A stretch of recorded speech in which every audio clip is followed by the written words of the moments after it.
मेरे प्यारे बच्चों, नमस्कार to all of you and welcome back to my new up classes vibrant Educare. है ना बच्चों, आज के इस लेक्चर में हम क्लास 11 के 11वीं क्लास के 11वीं कक्षा के एक बहुत ही महत्वपूर्ण चैप्टर जिसका नाम है वेक्टर, और इस वेक्टर के चैप्टर में हम बहुत इंपॉर्टेंट कॉन्सेप्ट का स्टडी करने वाले हैं। और ये वेक्टर का मतलब होता है सदिश, और सदिश का मतलब होता है साथ साथ दिशा।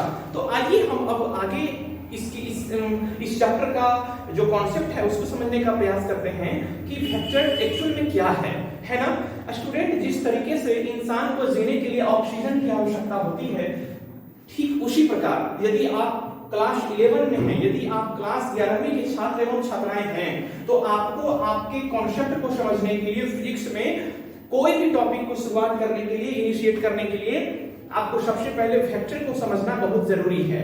स्टूडेंट, इस लेक्चर में हम वेक्टर और स्केलर और तमाम फिजिकल क्वांटिटीज के बारे में, भौतिक राशि के बारे में महत्वपूर्ण जानकारी को ग्रहण करेंगे, प्राप्त करेंगे। तो आइए हम स्टार्ट करते हैं। Let's start student.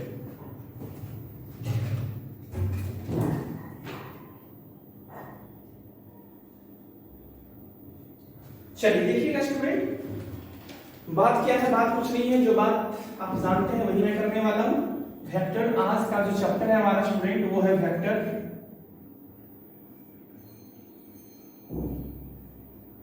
वेक्टर का मतलब क्या होता है? इस चैप्टर का नाम हमने वेक्टर दिया है स्टूडेंट। वेक्टर का मतलब होता है स्टूडेंट सदिश। क्या होता है स्टूडेंट? सदिश होता है। इसको मैं हिंदी में लिख रहा हूं स्टूडेंट, सदिश। वेक्टर का मतलब होता है सदिश। स का मतलब होता है स्टूडेंट साथ साथ, और दिश का मतलब होता है स्टूडेंट दिशा। दिश का मतलब होता है स्टूडेंट दिशा।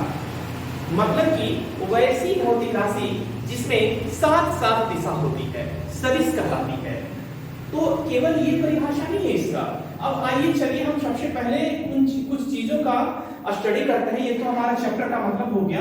अब सबसे पहले इस चैप्टर में हम समझते हैं स्टूडेंट फिजिकल क्वांटिटी के बारे में, जिसको हम बोलते हैं भौतिक राशि। भौतिक राशि एक्चुअल में क्या है?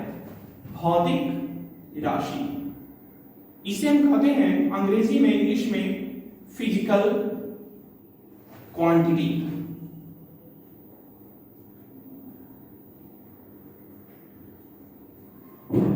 फिजिकल क्वांटिटी क्या होता है, भौतिक राशि क्या है, इसको हम डिफाइन करने वाले स्टूडेंट।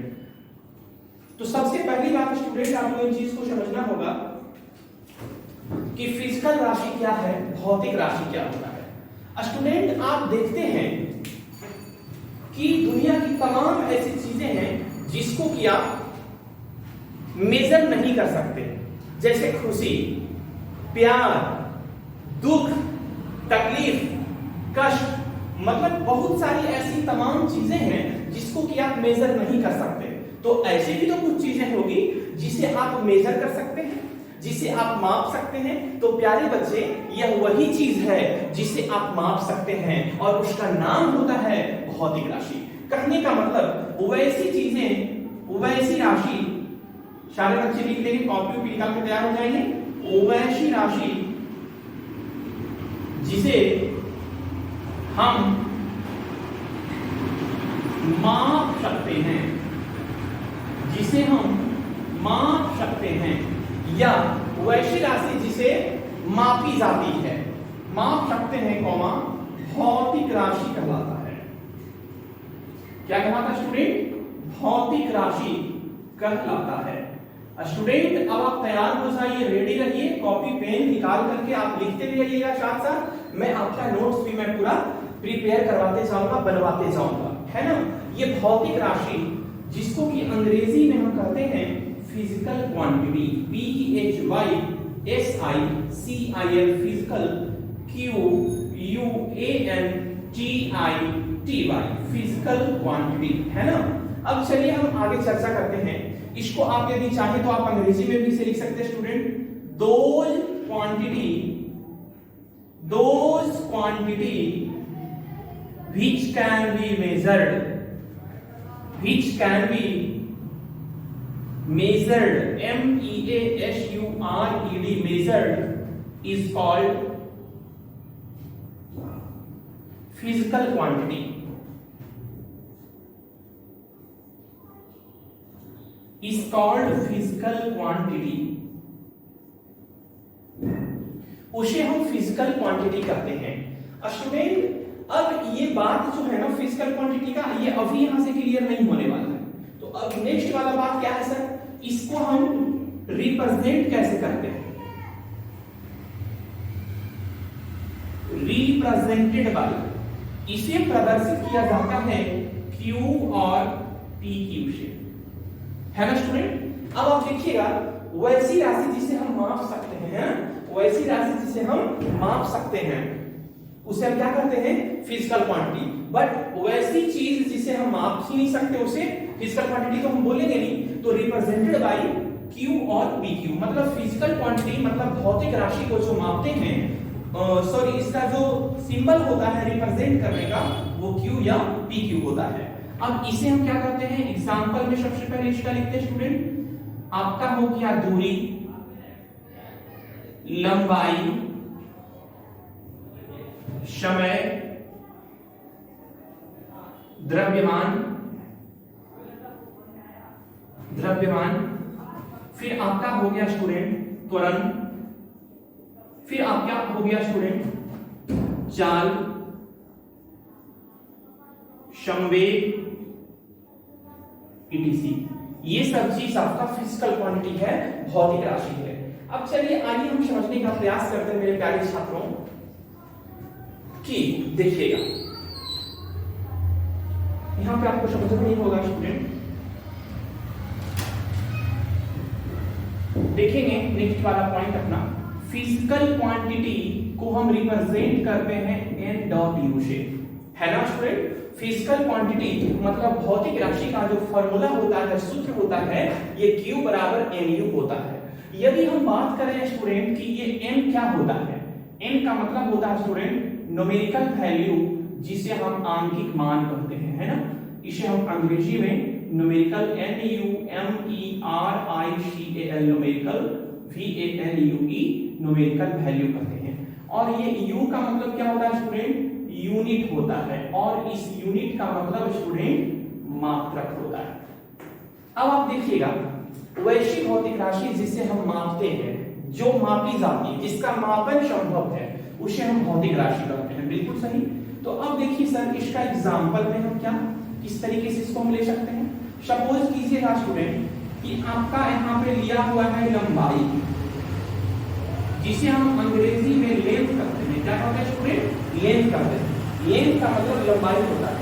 और एक बात मैं कह देना चाहता हूँ अपने प्यारे और महान छात्रों को कि आपका हिंदी मीडियम का अलग बैचेस होगा और इंग्लिश मीडियम का बैचेस अलग होगा, है ना।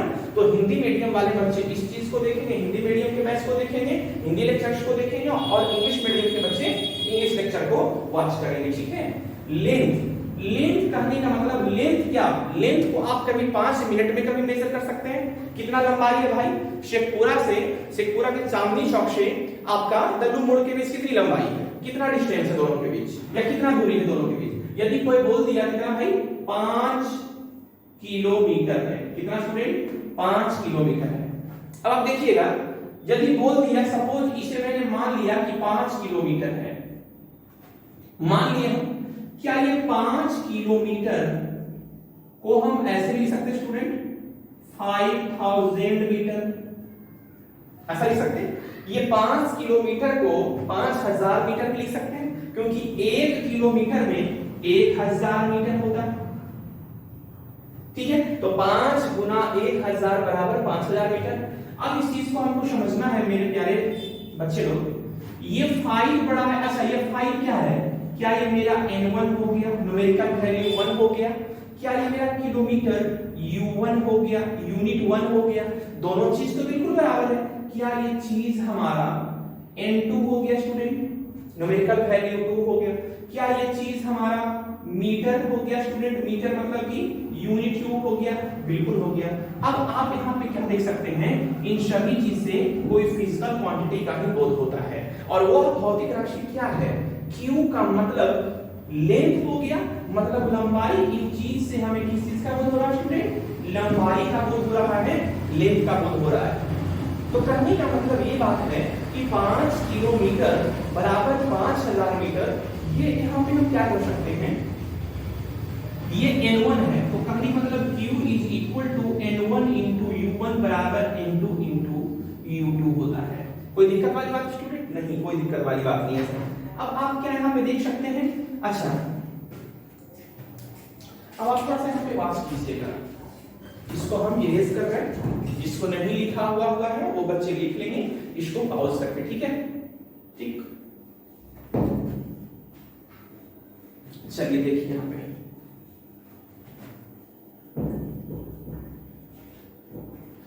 बहुत ही इंपॉर्टेंट आपका लेक्चर है स्टूडेंट। देखेंगे क्या हम यहाँ पे स्टूडेंट ऐसा लिख सकते हैं, एकदम हिंदी मीडियम के बच्चे के लिए है। देखिए Q बराबर जो मैंने लिखा है N1 U1 बराबर N2 U2, इसका मतलब हम क्या लिख सकते हैं, आप ध्यान से देखिए।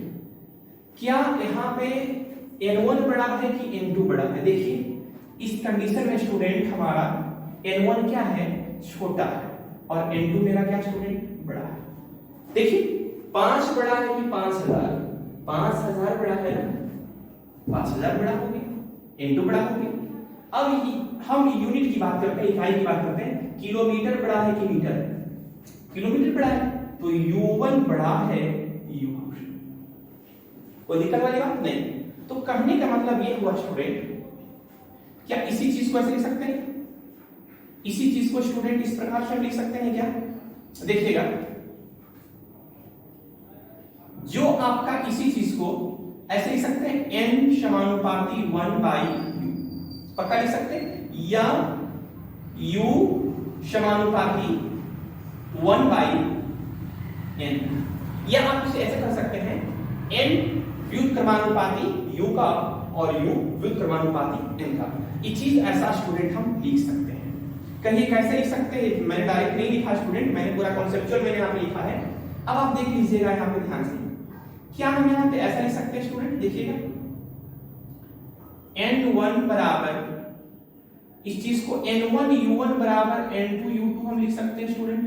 क्या यहाँ पे हम यदि N1 का यदि मान ज्ञात करें तो क्या यहाँ पे N2 U2 अपॉन U1 हो जाएगा स्टूडेंट?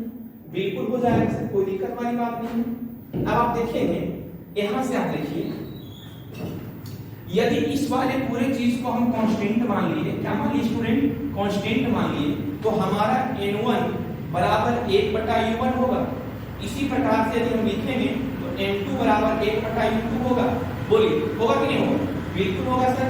तो कहने का मतलब जिस भौतिक राशि का यहाँ पे किलोमीटर मतलब मात्रा बड़ा है, उसका यूनिट छोटा है, मतलब यूनिट बड़ा है, इसका न्यूमेरिकल वैल्यू छोटा होगा, और जिस भौतिक राशि का यूनिट छोटा होगा उसका न्यूमेरिकल वैल्यू बड़ा होता है।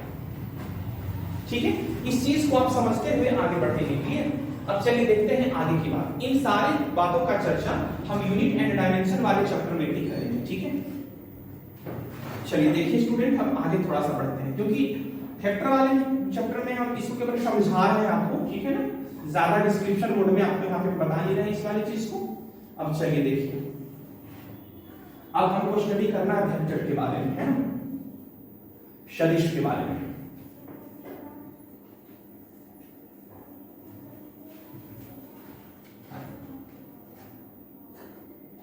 देखिए स्टूडेंट, सबसे पहला बात देखिए स्टूडेंट, फिजिकल क्वांटिटी, जिसको हम बोलते हैं भौतिक राशि। क्या बोलते हैं स्टूडेंट? भौतिक राशि। इसे हम दो पार्ट में क्लासिफाई करते हैं। चलो 3 पार्ट्स में बता देता हूं, हालांकि वो सिलेबस में आपका नहीं है। Number 1, number 2, number 3। नंबर 1 अपना हो गया स्टूडेंट, देख लीजिएगा ध्यान से, स्केलर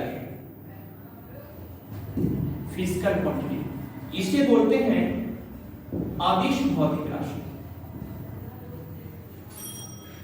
अदिश भौतिक राशि है ना।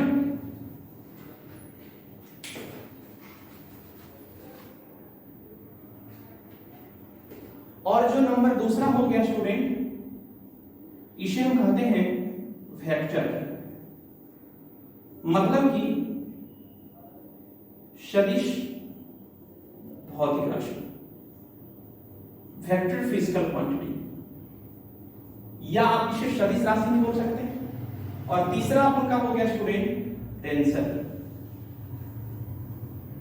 Physical quantity. टेंसर मतलब कि जो ना अदिश है और ना ही सदिश है, उसे हम टेंसर कहते हैं। ये थर्ड है तो थर्ड ही हमेशा रहता है, ये थर्ड हमेशा रहता है, ठीक है। चलिए स्टूडेंट, आप देखने का काम करेंगे, जहां पे स्केलर की बात की जाए तो स्केलर का मतलब होता है ओनली मैग्नीट्यूड, केवल परिमाण। इसमें केवल परिमाण होता है, याद रखिए, केवल परिमाण। सभी चीज के बारे में हम आपको एक्सप्लेन कर रहे हैं स्टूडेंट। और यदि हम आगे बात करते हैं तो इसमें दिशा नहीं होता है। क्या नहीं होता स्टूडेंट? दिशा नहीं होता है।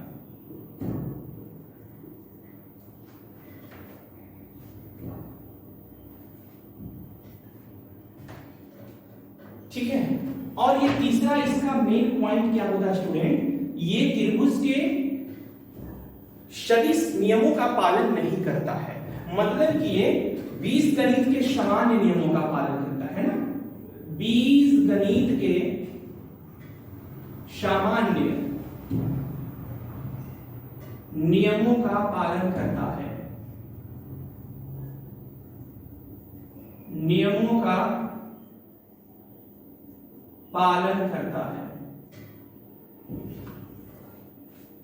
बीजगणित के सामान्य नियमों का पालन करता है। ये क्या है स्टूडेंट? इसको देखिए ध्यान से। वेक्टर का मतलब सदिश भौतिक राशि होता है, मतलब इसको हिंदी में सदिश कहते हैं। मतलब सबसे पहली बात इसमें दिशा होती है, दिशा होता है, जिसको भी हम डायरेक्शन बोल सकते हैं। फिर क्या होता है स्टूडेंट? आपका परिमाण होता है, ये तो सभी फिजिकल क्वांटिटी में होता है, जिसे हम मैग्नीट्यूड कहते हैं, MAGNITUDE, मैग्नीट्यूड कहते हैं। और तीसरा अपना हो गया स्टूडेंट, बहुत ही इंपॉर्टेंट, मोस्ट VVI, यह त्रिभुज के सदिश योग नियमों का पालन करता है, योग नियमों का पालन करता है ना। ये त्रिभुज के सदिश योग नियमों का पालन करता है। और टेंसर में क्या स्टूडेंट?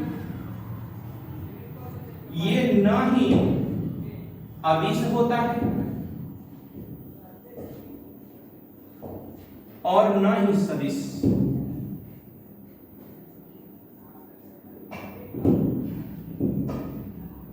ये ना ही सदिश होता है।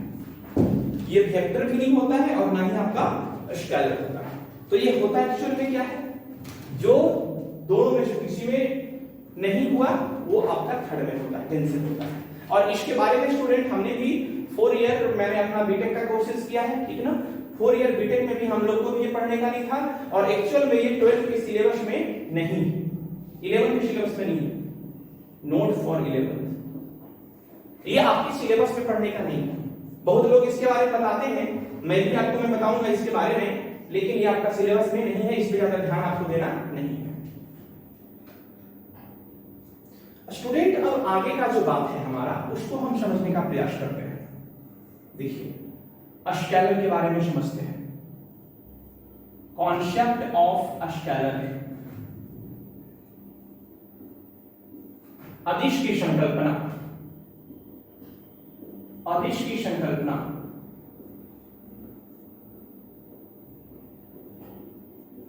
कॉन्सेप्ट ऑफ स्केलर, अदिश की संकल्पना।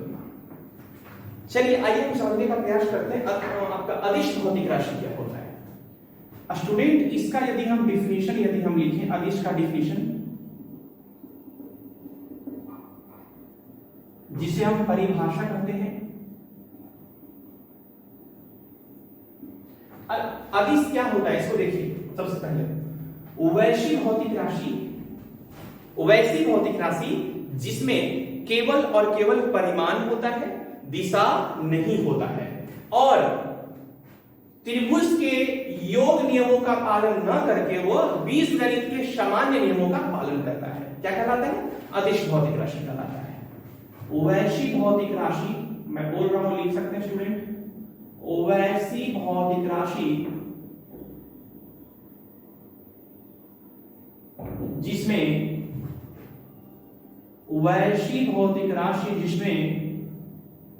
केवल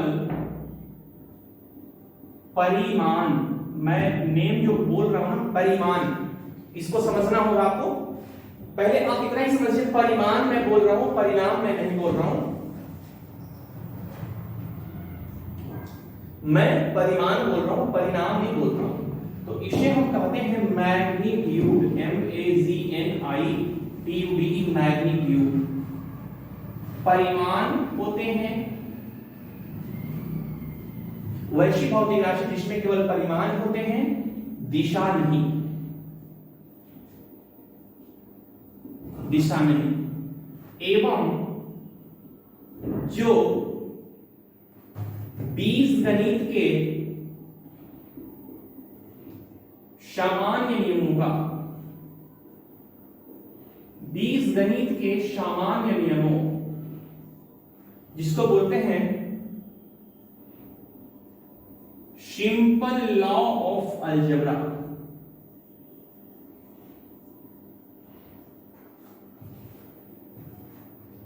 का पालन करता है, पालन करता है, अदिश राशि कहलाता है। अदिश राशि कहलाता है ना स्टूडेंट? तो ये आपका बात है। अब देखिए, मैं बोल रहा हूं स्टूडेंट, वैश्विक भौतिक राशि जिसमें केवल परिमाण होती है एवं दिशा नहीं होता है, एवं जो बीजगणित के सामान्य नियमों का पालन करता है, उसे हम अदिश राशि कहते हैं। फिजिक्स में स्टूडेंट, भौतिक विज्ञान में स्टूडेंट, एक एक डेफिनेशन का, एक एक परिभाषा का और एक एक फॉर्मूला का आपको निचोड़ में समझाऊंगा, उसका मेन आधार में समझाऊंगा, उसका मूल कॉन्सेप्ट मैं आपको एक्सप्लेन करके आपके दिमाग में डालूंगा। लेकिन इन सभी तमाम चीजों को करने के लिए आपको क्लास में पर डे प्रेजेंट होना पड़ेगा। अभी मैं ले रहा हूं इस तरीके से online classes, but after lockdown जब गवर्नमेंट के द्वारा कोचिंग संस्थान को ओपन किया जाएगा, जब ऑर्डर आएगा, ऊपर से आदेश जब आएगा, तो हम आपको ऑफलाइन क्लास में ही टीच करेंगे और वो ऑफलाइन क्लासेस में हम आपको इन तमाम जानकारी को प्रोवाइड करेंगे। बहुत जानकारी, बहुत डीपली रूप में हम पढ़ाएंगे, गहराई तक लेके जाएंगे, ठीक ना? अदिश राशि कहलाता है। कहने का मतलब आप जान गए अदिश राशि में क्या क्या होता है। देखिए ध्यान से, अदिश राशि मतलब कि स्केलर क्वांटिटी में क्या क्या होता है स्टूडेंट? इसमें सबसे पहली चीज परिमाण होता है, याद रखिएगा। अदिश राशि में परिमाण मैग्नीट्यूड होता है। दूसरा, डायरेक्शन नहीं होता है, परिमाण होता है। दिशा को हम क्या बोलते हैं स्टूडेंट? डायरेक्शन, ये नहीं होता है। और तीसरा, अलजेब्रा के नियमों को या बीजगणित के नियमों को पालन करता है। बीजगणित मतलब अलजेब्रा के नियम का पालन करता है। ये चीज आपका सही है, क्लियर? मतलब इसमें आपका दिशा नहीं होता है। अब यदि हम बात करें, दो तीन टर्म मेरा यहाँ पे है, परिमाण के बारे में जानकारी ग्रहण करेंगे और हम बीजगणित के अलजेब्रा, बीजगणित के नियम का पालन करता है, इसके बारे में हम जानकारी को ग्रहण करनी चाह रहे हैं। आइए देखते हैं इसके बारे में।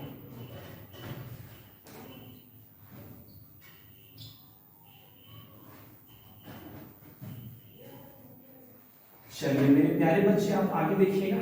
देखिए बात क्या है। यदि हमने वहां पे बोला है परिमाण,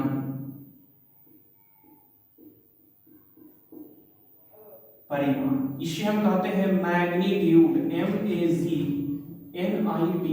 मैग्नीट्यूड का मतलब क्या होता है?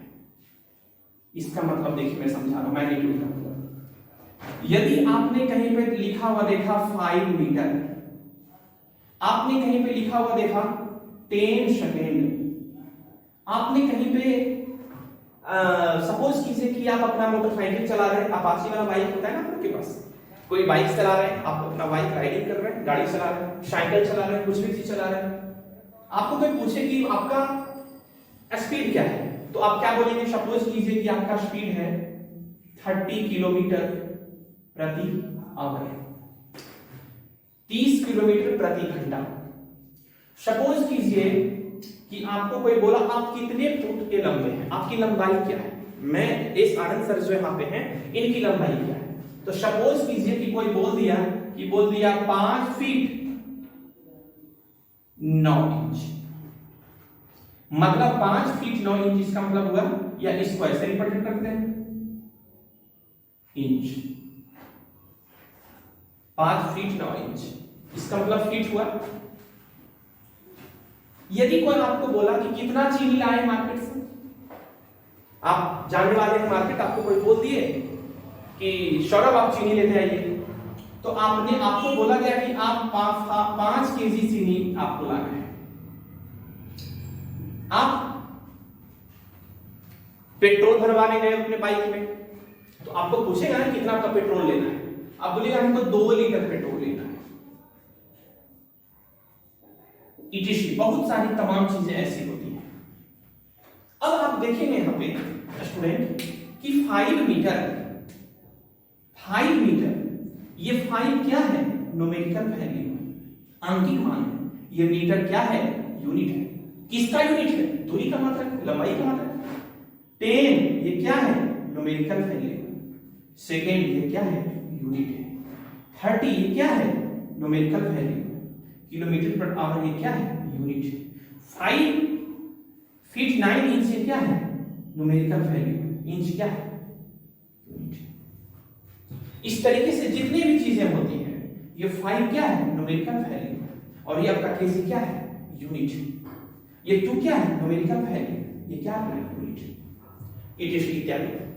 स्टूडेंट यह जो 5 है ना, ये जो 10 है ना, ये जो 30 है ना, ये जो 5 फीट 9 इंच है ना, ये 5 है ना, ये 2 है ना, इन सारे चीज को हम मैग्नीट्यूड कहते हैं। ये सारा चीज ही परिमाण है। 5, 10, 30, 5, 9, 5, 2 ये सब परिमाण है। मतलब परिमाण का मतलब होता है आंकिक मान। क्या होता है स्टूडेंट? आंकिक मान, जिसको हम कहते हैं न्यूमेरिकल वैल्यू, आंकिक मान।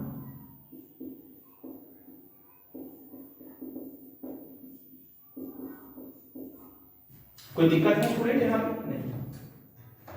यदि कोई आपको बोलेगा कि कितना टाइम हुआ है और आपने बता दिया 5:31 हुए हैं, तो आपने जो बताया उसे 5:31 हुए हैं, वो क्या है?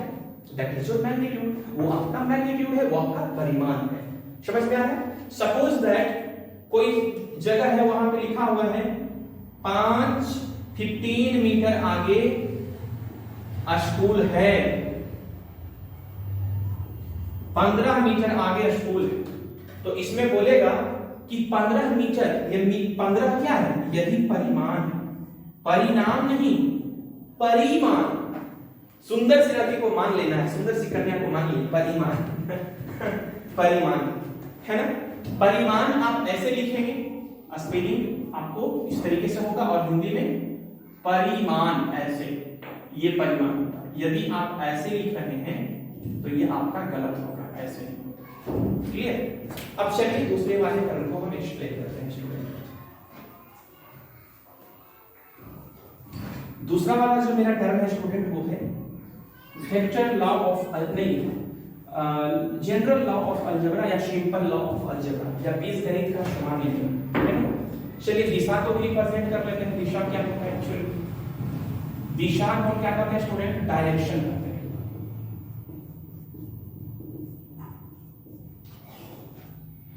दिशा का जो सिंबल होता है स्टूडेंट डायरेक्शन का ऐसा होता है, ऐसा होता है। एक रेखाखंड को डालिए, उसके ऊपर से तीर का चिन्ह लगा दीजिए, यही आपका दिशा है। और वेक्टर का सिंबल यही होता है, सिंबल ऑफ वेक्टर, वेक्टर को सूचित करते हैं। जिस भौतिक राशि के ऊपर ये रहता है वो उसका मतलब हुआ उसमें दिशा है, उसके साथ साथ दिशा है। और इसका मतलब हुआ कि ये जो तीर है ना, तीर ही दिशा को बदलाता है। समझ में आया? यदि कोई आपको बोल दिया 5 मीटर उत्तर जाना है, 5 मीटर उत्तर की ओर जाना है, तो इसका मतलब क्या होगा? आप 5 मीटर उत्तर जाएंगे तो उत्तर किधर है? नॉर्थ। ऐसे पहले बनाइए, ऊपर में आपका उत्तर होता है, नीचे में आपका दक्षिण होता है जिसे हम साउथ बोलते हैं, लेफ्ट साइड में आपका क्या होता है? पश्चिम होता है, और ईस्ट आपका दाएं साइड में आपका पूरब होता है। उत्तर को हम नॉर्थ कहते हैं, दक्षिण को साउथ कहते हैं मेरे प्यारे बच्चों, पश्चिम को वेस्ट कहते हैं, और पूरब को ईस्ट कहते हैं। समझ आया? कोई बोला 5 मीटर उत्तर जाना है, तो इसका जहां पे से हम रेफरेंस मानेंगे वहां से 5 मीटर उत्तर है, 5 मीटर उत्तर। ठीक है, तो इस तरीके से डायरेक्शन को डिफाइन करता है।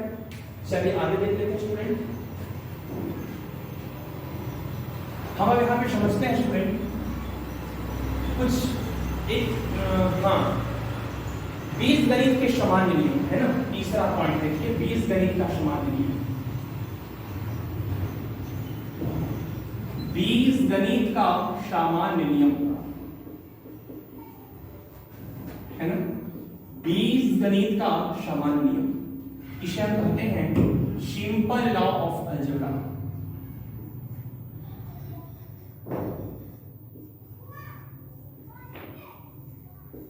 सिंपल लॉ ऑफ अलजेब्रा या general law of algebra. Actual में इस टर्म को देखिए कि क्या है। देखिएगा स्टूडेंट, इसके बारे में समझाते हैं हम आपको। देखिए, सपोज कीजिए कि आप मार्केट जा रहे हैं, आप बाजार जा रहे हैं, आपके मम्मी आपको बोले कि 1 केजी सब्जी लेते आना। कोई सा भी सब्जी बोल दी, 1 केजी सब्जी लेते आना।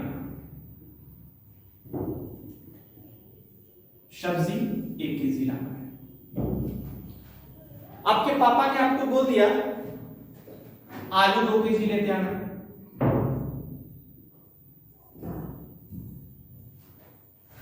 समझिए स्टूडेंट मेरी बात।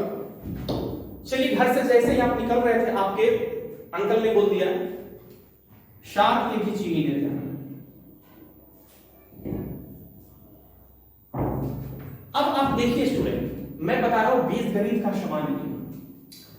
तो आपको यदि कोई बोलेगा कि कुल कितना द्रव्यमान आपको लाना है, कितना भारी वस्तु आपको लाना है, कितना उसका द्रव्यमान होगा, कितना वस्तु को लाइएगा, तो सबको क्या कीजिएगा? सिंपली कितना किलो सामान लेनी हो, सीधे आप घर पे आइएगा, तो बोले हैं कितना किलो भारी हो, कितना किलो भारी होगा, कितना केजी भारी हो बेटा, तो आप क्या बोलिएगा?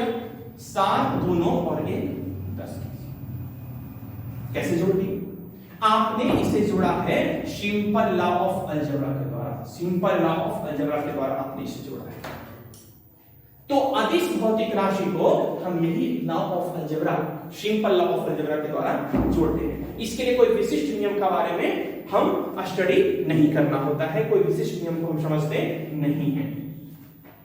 अब सपोज कीजिए स्टूडेंट कि ये कोई वस्तु है, ये वस्तु है, और ये वस्तु का द्रव्यमान है 10 केजी है, और इस वस्तु पर जो फोर्स लग रहा है वो आपका 5 न्यूटन का है, बल लग रहा है। अब आपको बोला जाएगा कि ये वस्तु में त्वरण क्या है,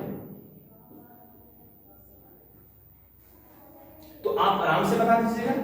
A बराबर आपको भाट करना है, तो आप जानते हैं F बराबर ma, जानते हैं, बिल्कुल जानते हैं। तो A बराबर F बटा m कर दीजिएगा। F का मान कितना है 5, m का मान कितना है 10, 5 गुनी के 10, 1 बटा 2 0.5।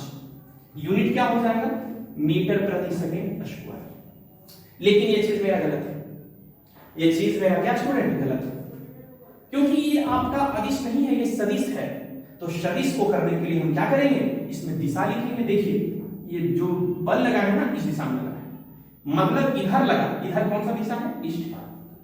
तो यहां लिखेंगे एलॉन्ग ईस्ट, मतलब पूरब की ओर आपका जो त्वरण होगा 0.5 मीटर प्रति सेकेंड स्क्वायर। अब देखिए बाबू, इसी प्रकार का एक एग्जांपल आपको हम और ले रहे हैं। यहाँ पे देखिए, यहाँ पे मेरे प्यारे बच्चे, सपोज कीजिएगा आपको हम एग्जांपल से पूरा समझा देते हैं। देखिए ये वस्तु है, ये वस्तु है, इधर से इस वस्तु पे लगा 10 न्यूटन का बल, और इधर से इस वस्तु पर क्या लग गया, 20 न्यूटन का बल। तो आपको बोला जाएगा इस वस्तु पर कुल कितना बल लगा, इस वस्तु पर कुल कितना बल लगा। तो आप इसको क्या करेंगे, सीधे जोड़ दीजिएगा, 10 और 20 30 जोड़ दीजिएगा। गलत बात, ऐसे नहीं होगा। क्यों नहीं होगा, क्योंकि फोर्स जो अपना है ये सदिश राशि होती है, बल सदिश राशि होती है, और बल को हम सामान्य नियम के द्वारा जोड़ नहीं सकते। अब देखिए इसका आंसर क्या होगा स्टूडेंट, ये गलत हो गया क्योंकि ये सामान्य नियम के द्वारा हम जोड़ दिए, बीजगणित का सामान्य नियम 10 जोड़ 20 जो अभी तक आप जानते थे 30 न्यूटन हो गया। लेकिन ये चीज क्या है, सरासर गलत है। होगा क्या कि 20 इधर की ओर लगा, फिर 10 उधर की ओर लगा। देखिए पहले ध्यान से, जो ज्यादा हुआ, ज्यादा में से 10 को हम घटा दिए, क्या 10 न्यूटन। इस बॉडी पर 10 न्यूटन का बल लगा, इस बॉडी पर जो 10 न्यूटन का बल लगा वो किस ओर लगा, इस ओर लगा, अलोंग वेस्ट, पश्चिम की ओर लगा। ऐसा क्यों हुआ, एक्चुअल में यहाँ पे हम घटाए नहीं है, यहां पे हम जोड़े हैं, और इसको हम बोलते हैं नेट फोर्स। क्या बोलते हैं स्टूडेंट, नेट फोर्स, टोटल बल। इसको हम टोटल बल करते हैं। ये टोटल बल हमारा लगा 20 - 10 = 10 न्यूटन। ये जोड़ है, तो आपको लगेगा कि सर आप तो ये बिल्कुल गलत कर रहे हैं। अरे इसी चीज के बारे में तो हम आपको पढ़ाएंगे, इसी चीज के बारे में तो आपको हम पढ़ाएंगे फैक्टर वाले पूरे चैप्टर में। और जिस नियम के द्वारा हमने यहाँ पे 20 - 10 किया है, यही तो स्पेशल मेरा लॉ है, जिसे हम कहते हैं सदिश का योग नियम, factor law of algebra, sorry factor law of addition, सदिश का योग नियम है ना स्टूडेंट। तो ऐसी ऐसी तमाम चीज के बारे में जानकारी आपको हम प्रोवाइड करेंगे इस लेक्चर में, ठीक है। अब चलिए स्टूडेंट हम आगे बढ़ते हैं।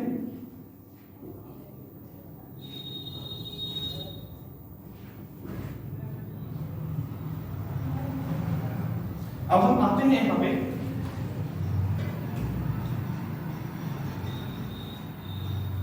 Example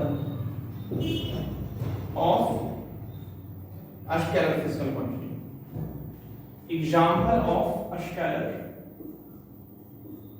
physical quantity. Scalar physical quantity का एग्जाम्पल अदिश भौतिक राशि का उदाहरण देखिए। लंबाई जिसे हम लेंथ कहते हैं, दूरी, चलिए दूरी से ही लिखते हैं, ज्यादा अच्छा रहेगा, दूरी लिख दीजिए।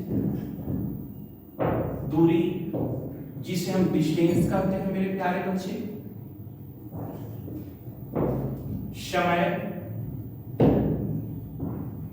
समय में डायरेक्शन होता है, लेकिन फिर भी ये क्या होता है, अदिश भौतिक राशि होता है। इसके बारे में आपको एक्सप्लेन हम करेंगे, ठीक है, मैं आपको एक्सप्लेन करूंगा समय के बारे में।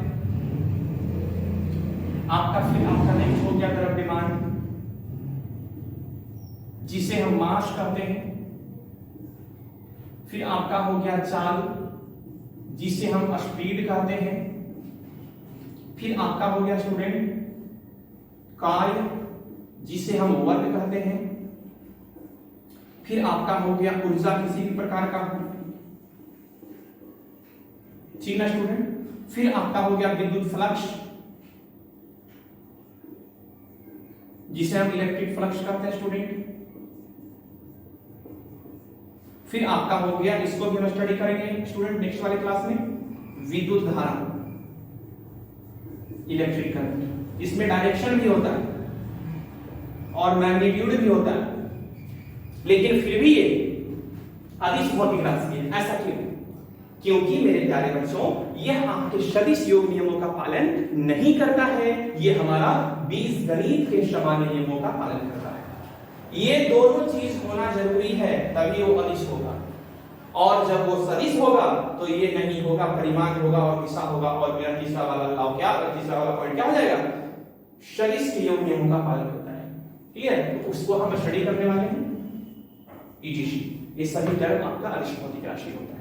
और आज का लेक्चर हम आपको यहीं तक आने देते हैं स्टूडेंट, गर्मी काफी ज्यादा है।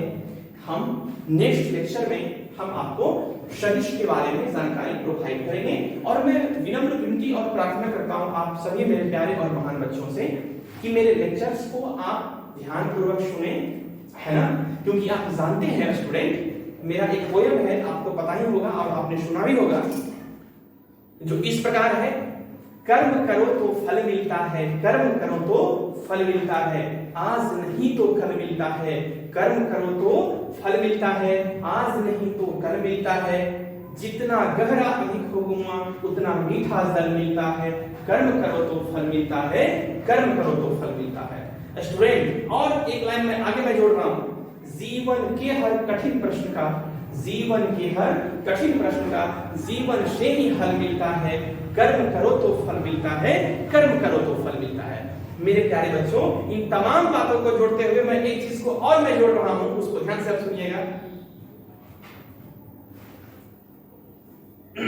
मार्ग बहुत मिलेंगे या विकल्प बहुत मिलेंगे रास्ते भटकाने के लिए, विकल्प बहुत मिलेंगे रास्ते भटकाने के लिए, लेकिन संकल्प एक ही मिलेंगे आपको मंजिल तक जाने के लिए। मेरे प्यारे बच्चों, कर्म करो तो फल मिलता है, कर्म करो तो फल मिलता है, आज नहीं तो कल मिलता है, कर्म करो तो फल मिलता है। स्टूडेंट, इन पॉइंट्स को हम आपके सामने मुखातिब मैंने किया है और ये मेरा विनम्र विनती है कि आप मेरे लेक्चर को सुचारू रूप से, कटिबद्धता पूर्वक, शालीनबद्ध तरीके से, रेगुलरिटी वे में आप इसको पूरा का पूरा लेक्चर सुनेंगे। और मैं आपको कोशिश करता हूं, मैं आपको फिजिक्स सिखाकर जाऊंगा। It's my promise to all of you my dear student. Okay, thank you.